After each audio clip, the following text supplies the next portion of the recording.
आज Congress working committee की बैठक थी। कांग्रेस वर्किंग कमेटी के बैठक के पश्चात कांग्रेस ने जो प्रेस कॉन्फ्रेंस किया, उस पर कांग्रेस ने भारतीय जनता पार्टी और उसकी सरकार के ऊपर बहुत सारी टिप्पणियां की है।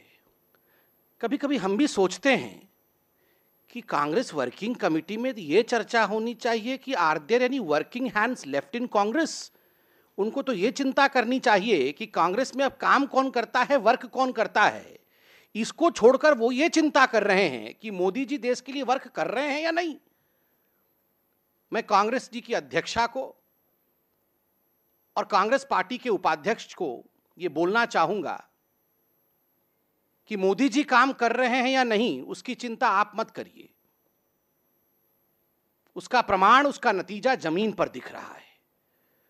जो गरीब कल्याण नीतियां मोदी जी की सरकार के द्वारा चलाई जा रही हैं, उसी का नतीजा है कि आज जनता ये महसूस कर रही है कि विगत 10 वर्ष किस प्रकार की सरकार थी और उनके ऊपर किस प्रकार का अत्याचार हुआ, और आज 3 वर्षों में उनको क्या क्या मिला, क्या खोया और क्या पाया, ये जनता खूब जानती है। 10 वर्षों में क्या खोया और 3 वर्षों में हमने क्या पाया।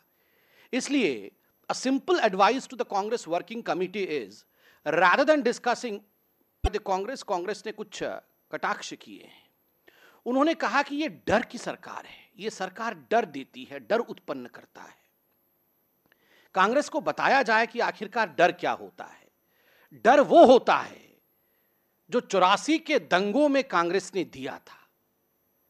If Congress wants to know what fear is, then definitely the kind of riots that the country saw way back in 1984 instilled a sense of fear in every citizen of this country. हर एक नागरिक के मन में 84 के दंगों ने डर बिठाया था। और जब राजीव गांधी जी से, जो तत्कालीन प्रधानमंत्री थे, उनसे पूछा गया था आखिर ये क्या हो रहा है, तो उन्होंने कहा था जब बड़ा पेड़ गिरता है तो धरती हिलती है। ये होता है गवर्नमेंट स्पॉन्सर्ड रायट्स, और ये होता है एक डर का माहौल बनाना। जहां तक मोदी सरकार का विषय है, बिल्कुल सही बात है, डर का माहौल तो है, मगर किसके लिए है? बेईमानों के लिए डर और ईमानदारों के लिए राहत। यह सरकार ने 3 वर्षों में यह मूल मंत्र दिया है। जो बेईमान है, जिन्होंने गरीब, दलित, शोषित, वंचित के पैसे को मारने की हिम्मत की है, उनके पैसे पर करप्शन और भ्रष्टाचार किया है, वो डरें। मगर जो ईमानदार है, जो देश के लिए काम कर रहा है और सच्चाई के साथ काम कर रहा है, उसे डरने की आवश्यकता नहीं है। इन 3 वर्षों में हिंदुस्तान ने यह फलसफा देखा है, हिंदुस्तान ने यह सुना है, जाना है। डर के बारे में वैसे कांग्रेस को कभी नहीं कहना चाहिए। इसलिए नहीं कहना चाहिए क्योंकि कांग्रेस वह पार्टी है जिसने इमरजेंसी लगाया था।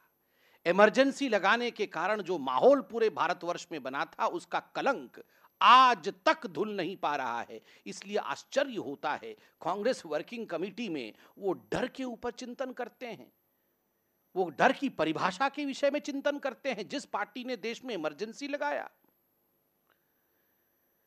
कांग्रेस ने रेड्स के ऊपर बात की कि ये वेंडेटा की सरकार है।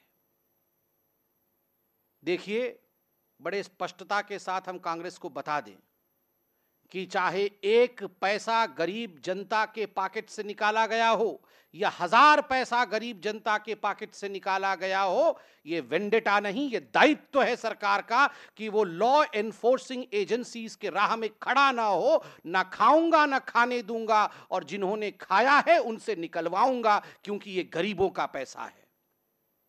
किसने पैसे दिए थे विजय माल्या को? 9000 करोड़ रुपए विजय माल्या ने इस देश का लूटा। किसने दिया था विजय माल्या को?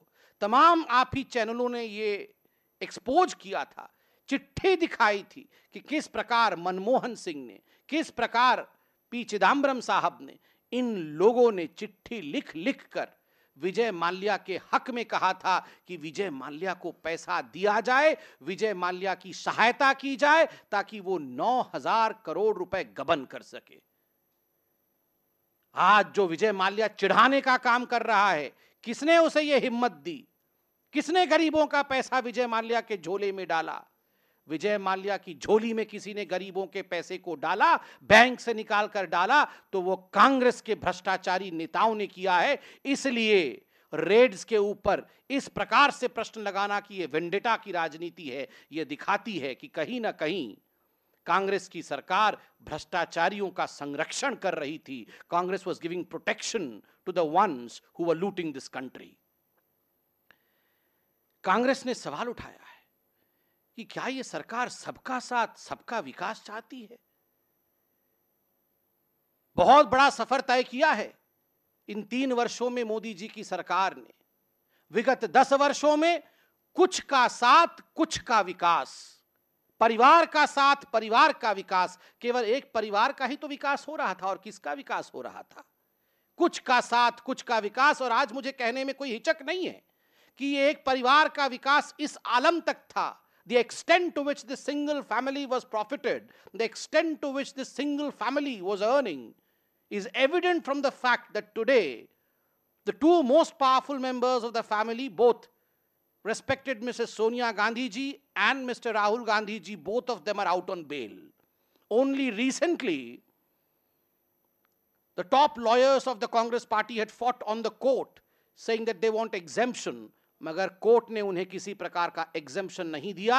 आईटी अर्थात इनकम टैक्स डिपार्टमेंट उनसे क्वेश्चन कर सकती है, कोर्ट ने कहा है। तो ये वेंडेटा नहीं है, ये हकीकत है। आपने देश को लूटने का काम किया था, हम देश को पुनः आबाद करने का काम कर रहे हैं। This is the difference. इसलिए ये वेंडेटा की राजनीति आप ना कहें। और कुछ के साथ कुछ का विकास, परिवार का साथ परिवार का विकास से सबका साथ सबका विकास, दलित, वंचित, शोषित, किसान, गरीब, नौजवान, महिला, अगर इन सब का भला हो रहा है तो कांग्रेस चिंतित क्यों है? यह कांग्रेस को बताना होगा। कांग्रेस ने कहा है कि हम कोई काम नहीं कर रहे हैं, केवल पब्लिसिटी कर रहे हैं, और टीवी पे हीरो हैं और ग्राउंड पे जीरो हैं। आप बताइए, कांग्रेस को ये बोलने की हिम्मत भी है कि हम केवल टीवी पे और ग्राउंड पे नहीं हैं, जबकि पूरा विपरीत परिस्थिति है। कोई केवल अगर टीवी पर है तो वो कांग्रेस है, और ग्राउंड से नदारत है तो वो कांग्रेस है। ये जो 325 सीट जनता के आशीर्वाद से हमें उत्तर प्रदेश में मिला है, यह टीवी के कारण और टीवी में डिबेट्स के कारण या टीवी पे पब्लिसिटी के कारण नहीं मिला है। यह मोदी जी के गरीब कल्याण नीतियों के कारण और अमित भाई शाह जी के मेहनत के कारण मिला है। गरीबों ने आशीर्वाद दिया है मोदी जी को कि आप हमारे लिए कल्याण का काम कर रहे हो, इसलिए ये 325 सीट हम आपकी झोली में डालते हैं। ये जमीन पर मिली है 325 सीट। आपने कहा था यूपी को साथ पसंद है, यूपी ने आपकी बात भी मानी। आपने साथ कहा था, थ को त कर दिया और साथ दिया आपको। यूपी को साथ पसंद है, आपको 7 सीटें मिली है। इसलिए आप इंट्रोस्पेक्शन करिए, आप चिंतन करिए कि आपको 7 सीटें क्यों मिली। इसलिए आपको 7 सीटें मिली क्योंकि आप जमीन में नहीं है, आप हवाई हैं।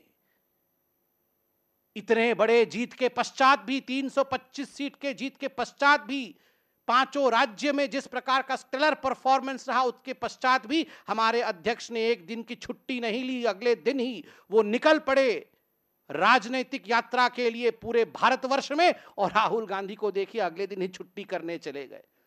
कांग्रेस ने कहा है कि नौजवानों का भविष्य नहीं है मोदी सरकार के नीचे, सबका भविष्य सुधर गया है, सभी नौजवान खुश हैं, एक नौजवान खुश नहीं है। एक नौजवान का भविष्य अधर में लटका हुआ दिख रहा है, और आप सब जानते हैं वो नौजवान कौन है। और ये नौजवान इसलिए आगे नहीं बढ़ पा रहा है क्योंकि कहीं ना कहीं कमी उस नौजवान में है। 2 दिन पहले उस नौजवान ने क्या कहा? 2 दिन पहले राहुल जी ने कहा कि मुझे अगर बीजेपी को समझना है तो मैं गीता पढ़ूंगा और उपनिषद पढ़ूंगा। राहुल जी बिल्कुल ठीक कह रहे हैं।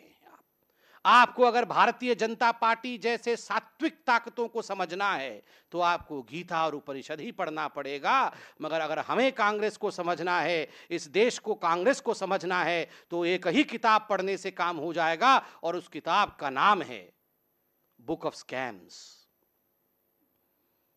कितने स्कैम हुए, कैसे स्कैम करते हैं, रियल एस्टेट कंपनियां खोल खोल कर, जमीन खरीद कर, जमीन बेचकर किस प्रकार स्कैम किया जाता है और देश को किस प्रकार बेचा जाता है, ये एक किताब अगर आप पढ़ लेंगे तो कांग्रेस को समझ जाएंगे। खरीद बिक्री की कहानी। उपनिषद और गीता तो पढ़ना पड़ेगा, क्योंकि सात्विक ताकतें सात्विक चीजों में ही बसती है। जहां तक नोटबंदी का सवाल है, मुझे बड़ा आश्चर्य होता है, 7 सीट मिलने के पश्चात भी आज कांग्रेस नोटबंदी पर आक्षेप कर रही है। चाहे ममता बनर्जी हो, चाहे अरविंद केजरीवाल हो और चाहे सोनिया जी हो, तीनों ने नतीजे देखे हैं। अरविंद केजरीवाल जी नोटबंदी के खिलाफ बोलकर उनका हश्र किया हुआ एमसीडी के चुनाव में, नोटबंदी के खिलाफ खड़े होकर कांग्रेस का हश्र किया क्या हुआ यूपी में, हम सब ने देखा है। नोटबंदी से गरीब खुश है, नोटबंदी से देश आगे बढ़ रहा है। अगर नोटबंदी से किसी की भविष्यबंदी हुई है तो वो बेईमान पार्टियों की हुई है, और इसीलिए these parties today are in trouble and problem. Congress को यह बताने की आवश्यकता है, वो डर और असहिष्णुता के विषय में बात कर रहे हैं। सोनिया जी कह रही हैं कि भारतीय जनता पार्टी के लीडरशिप के नीचे एक असहिष्णुता का माहौल बना है। पी चिदम्बरम साहब ने 3 दिन पहले एक इंटरव्यू दिया था। उस इंटरव्यू में उन्होंने आर्मी के चीफ के ऊपर, उस इंटरव्यू में उन्होंने मेजर गोगोई के ऊपर सवाल खड़े किए थे और कहा था कि आर्मी के चीफ का यह व्यवहार उचित नहीं है, आर्मी के चीफ के इस व्यवहार से उचित संदेश नहीं जाता है। यह वही पी चिदम्बरम है जिन्होंने एक पहले इंटरव्यू में कहा था कि Kashmir should have been given more autonomy. मुझे कष्ट होता है कि आज देश में ऐसे लोग हैं, देश में ऐसे नेता हैं, चाहे वो प्रकाश करात हो, चाहे वो पी चिदम्बरम हो, जो आर्मी को घसीट के लाकर राजनीति के अखाड़े में खड़ा करते हैं और आर्मी के चीफ को जनरल डायर से कंपेयर करते हैं। Can the army chief be compared with General Dyer? कितना कष्ट होता है, कितनी चुभन होती है अगर भारत के मेन स्ट्रीम पॉलिटिकल पार्टीज के नेता इस प्रकार का एक कंपैरिजन भी करे। जनरल डायर कातिल था, हत्यारा था, निर्दोषों को मारने वाला कातिल था, निहत्थे लोगों को मारने वाला कातिल था। और यहां हमारे आर्मी चीफ और हमारी आर्मी विश्व के सबसे प्रोफेशनल आर्मी है, सबसे साहसिक आर्मी है, पाकिस्तान को कड़े जवाब देने वाली आर्मी है। और जब फ्लड होता है, बाढ़ होती है, तो कश्मीर में जो अलगाववादी हैं, जब वो भी बचाओ बचाओ बोल के डूब रहे होते हैं, उनको बचाने वाली ये आर्मी है। उस आर्मी के लिए इस प्रकार के शब्दों का प्रयोग करना क्या ये उचित है? खून की दलाली, ये किसने कहा था? आर्मी के खिलाफ खून की दलाली का कलंक लगाने वाला कोई और नहीं, कांग्रेस का युवराज श्री राहुल गांधी थे।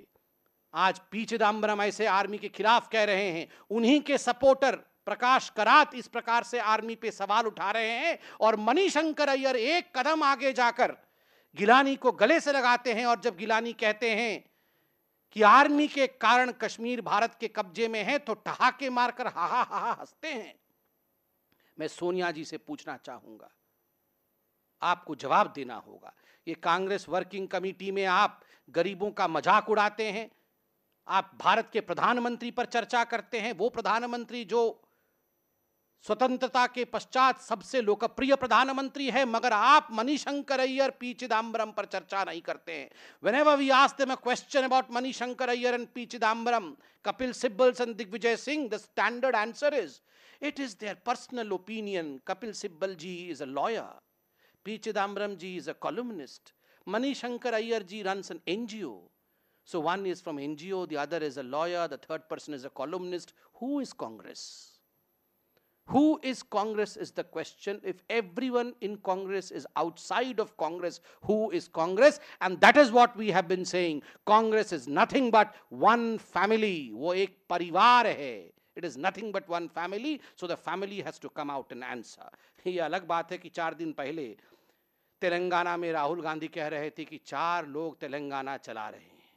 किसी ने सही कहा कि बेचारे राहुल गांधी जी की गलती नहीं है, वो स्क्रिप्ट राइटर की गलती है। राशन कार्ड भी रख दो सामने तो वो राशन कार्ड ही पढ़ देंगे, गलती उनकी है।